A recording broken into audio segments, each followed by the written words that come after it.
ఈరోజు బెడ్మా వెంకటేష్ అన్న గారిని కలవడం జరిగింది. అందరికీ సుపరిచితులే. మన ఉమ్మడి ఆదిలాబాద్ జిల్లా వ్యాప్తంగా తిర్యాని మండలంలో గల సమస్యల గురించి ఇన్స్టాగ్రామ్లో పోస్ట్ చేస్తూ అత్యధిక వ్యూస్ సంపాదించి అత్యధిక మంచి పేరు సంపాదించిన బెడ్మా వెంకటేష్ గారికి మొన్న యాక్సిడెంట్ కావడం చాలా బాధాకరమైన విషయం. ఈ విషయానికై ఈరోజు మంచిర్యాల జిల్లా కేంద్రంలో గల హాస్పిటల్కు అన్న ఉంటే అన్నను చూడడానికి వచ్చినాం. అన్న చాలా కష్టాలలో ఉన్నాడు అన్న. కాబట్టి మీరు మా వంతు మేము కొంత అన్నకు హెల్ప్ చేద్దాం అనుకుంటున్నాం.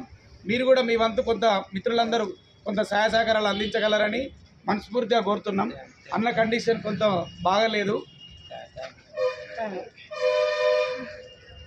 నిజంగా చాలా మంచి వ్యక్తి. అన్నకు మీరు దయచేసి కొంత హెల్ప్ చేయగలరు.